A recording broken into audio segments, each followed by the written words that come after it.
भारत, मैं नायक Deepchand 1889 missile regiment Kargil, पंचग्रामी गांव पावड़ा, हिसार, हरियाणा का रहने वाला हूं और अभी फ़िलहाल मैं नासिक, महाराष्ट्र में रह रहा हूं।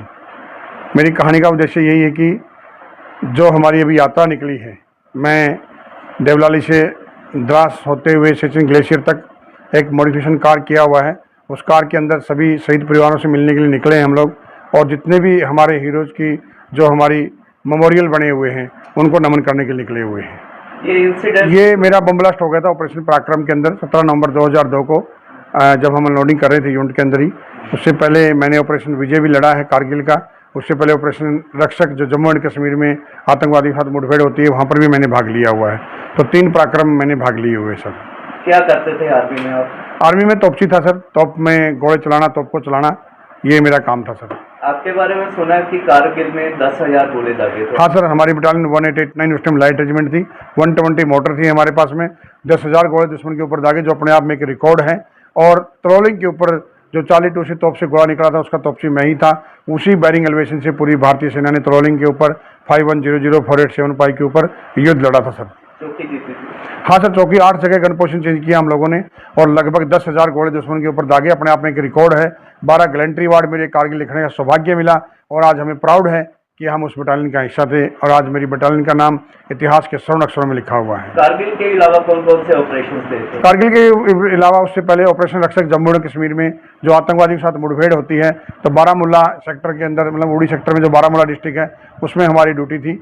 और उसके बाद में मैंने वहाँ पर कश्मीरी लैंग्वेज कोर्स किया, और कश्मीरी लैंग्वेज कोर्स से ये फ़ायदा रहा कि मैं जो हमारा रेजिमेंट का खुफिया विभाग, जिसको हम इंटेलिजेंट बोलते हैं, उसके अंदर मैंने कार्यरत किया, और लगभग 8 आतंकवादियों को मौत के घाट उतारने में अहम रोल अदा किया। आप में बहुत सा कॉन्फिडेंस देखा जा रहा है। इतना कुछ होने के बावजूद भी देश के लिए काम कर रहे हैं, शहीद परिवारों को इकट्ठा कर रहे हैं। आगे क्या करने का प्लान है? सर, हर कदम इस राष्ट्र को समर्पित है। जब वर्दी पहनी थी तो जो हम कसम खाते हैं, वो कसम हम लोगों को ऐसा नहीं कि जब तक हम वर्दी में हैं तब तक है। भले ही वर्दी उतरेगी, मगर देश के प्रति जो हमारी जवाबदारी है, आज भी हम निभा रहे हैं और आखिरी सांस तक निभाएंगे। हर कदम इस राष्ट्र को समर्पित है। आज भी जो हमारे युवा हैं, वो जागरूक नहीं है देश के प्रति। खाली भारत माता की जय बोलने से कुछ नहीं हो सकता है। उनके परिवारों तक मिलना चाहिए, जिन्होंने इस देश की रक्षा करते हुए अपना सर्वोत्तम बलिदान दे दिया था। आज भी गुमनाम की ज़िंदगी में वो जी रहे हैं। तो मेरा सभी से यही अनुरोध है कि जितने भी हीरोज हैं हमारे, जिन्होंने निस्वार्थ इस मातृभूमि के लिए बलिदान देके गए हैं, उनकी कहानियाँ सुनिए, उनके परिवारों से मिलिए। ये मुहिम मैंने शुरू की है, और मैं चाहता हूँ कि जितने भी युवा हैं या देश की जो 144 करोड़ जनसंख्या है, इस मुहिम के अंदर हिस्सा बने, ताकि आने वाली पीढ़ी को भी एक अनुभव रहे, और उन परिवारों को भी रहे कि कोई बात नहीं, एक हमारा सदस्य चला गया, कोई बात नहीं, पूरा देश आपके साथ में है। ये मातृभूमि, ये जन्मभूमि, ये कर्मभूमि हमेशा ही उनको नमन करती रहेगी सर। आप कब भर्ती हुए थे और ये इंसिडेंट्स कब का है? 17 नवंबर 2002 को मुझे चोट लगी थी ऑपरेशन पराक्रम के दौरान, और 1994 के अंदर मैं भर्ती हुआ था सर। सरकार की तरफ से सेटिस्फाई है कुछ? बिल्कुल सर, सरकार की तरफ से ऐसा था कि मेरा तो उद्देश्य था, नेताजी सुभाष चंद्र बोस की फोटो को देख करके मैंने भारतीय सेना को ज्वाइनिंग किया था। हम लोग सर, सैनिक जो आते हैं, वतन के लिए भर्ती हुए थे, वेतन के लिए नहीं हुए थे। अगर गवर्नमेंट ने कुछ करना है तो मांगने से कुछ नहीं होना चाहिए। अगर आप पूछ रहे हो तो आज भी उन सैनिकों को, जैसे हमारे जैसे बहुत से सैनिक हैं, आज ट्रेनों में किराया तक भी माफ़ नहीं है। अगर कुछ करना है तो बिना बोले करना चाहिए। सैनिक का जो बलिदान शब्द जो हमारे पीछे लगता है, वो देने के लिए लगता है, न कि लेने के लिए लगता है। हमने इस राष्ट्र को देना है। आगे क्या करने का प्लान है? आगे ये मुहिम छेड़िए सर। बस मैंने बताना कि हर कदम इस राष्ट्र को समर्पित है। मैं चाहता हूँ जब तक शरीर में सांसें रहें, उन वीरों की कहानी आप लोगों तक पहुँचाता रहूँ मैं। आप सभी के माध्यम से मैं चाहता हूँ कि पूरे भारतवर्ष में हर परिवार से मिला जाए, हर उसकी शहादत के ऊपर जा जाए, या हर उनके जन्मदिन के ऊपर जा जाए। जिस तरह से लिख भी रहे हैं सर, लिख रहे हैं हमारे साथ में, अभिषेक जी साथ में हैं, वो साथ में लिखा पढ़ी का भी काम करते हैं और रूबरू मिलते हैं। मेरा कहने का मतलब है, किताबें बहुत से कम आदमी पढ़ते हैं, मगर दिल की किताबें हर आदमी पढ़ता है। हम चाहते हैं कि उनके दिलों में जगह बननी चाहिए, एक दूसरे से इंटरेक्शन और प्यार होना चाहिए सर।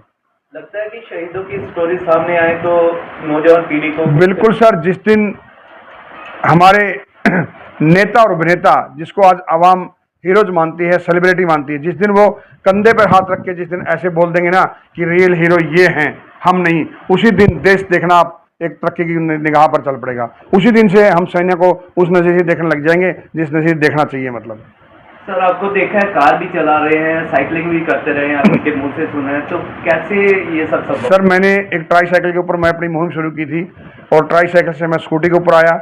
मैं स्कूटी बहुत चलाता हूँ, और स्कूटी से कार के ऊपर आया, और अगला लक्ष्य है मेरा कि कि मैं कभी हेलीकॉप्टर भी चला के दिखाऊं, क्योंकि कंडीशन कैसे कुछ भी हो, मतलब उससे मादा रखता नहीं है। मेरे पास आज धन नहीं है मगर तन नहीं, मगर मन की शक्ति है। मन की शक्ति से आप रात को भी 12 बजे 2 बजे तक कभी बोलोगे ना, आप एक ही चीज़ निकलेगी, भारत माता की जय।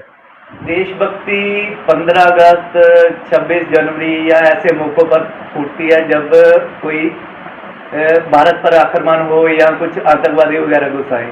कुछ कहना चाहेंगे इस बारे में? बिल्कुल कहना चाहूँगा सर उस आवाम को, क्योंकि आवाम को एक हमारी जो भारतीय सेना है वो इस देश की ऑक्सीजन है और इस ऑक्सीजन को आपने बचाना है। भारतीय सेना हमेशा जिताने का काम करती है। अगर देश दोबारा से हारेगा तो गंदे राजकारण के कारण हारेगा।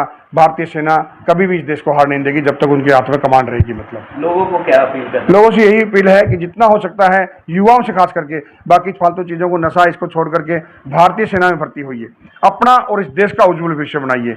बाकी मैं यही बताऊंगा कि जब हम पोस्टों पर रहते हैं, जब हम ड्यूटी पर रहते हैं, तो बड़े बड़े चार्टर प्लेन, बड़ी बड़ी तोहफें हमारे पास रहती है, 10वीं पास आदमी रहते हैं, मगर इतना माइंड रहता है हमारे पास, बड़े बड़े हथियार चलाते हैं। वही जब सैनिक रिटायरमेंट हो जाते हैं तो एक सिक्योरिटी गार्ड के अलावा कोई ड्यूटी नहीं मिलती, उनको वो सम्मान नहीं मिलता जो सम्मान के वो हकदार हैं। और वही मेरा मुद्दा है। आज बहुत सी पिक्चरें भी बनी हैं, मगर पिक्चर बनाने वालों का सम्मान ज़्यादा है, किसके ऊपर पिक्चर बनी उनको नाम भी नहीं जानते। आज भी हमारे कारगिल के अंदर देखिए आप, कितने जवान शहीद हो गए हैं, कोई एक आदमी का भी नाम नहीं जानता है। तो यही मेरी मुहिम है कि जब तक शरीर के अंदर सांसें हैं, हर कदम इस राष्ट्र को समर्पित है, और जब जाऊं तो बस इन वीरों की गाथा आप लोगों तक पहुंचा के जाऊं सर।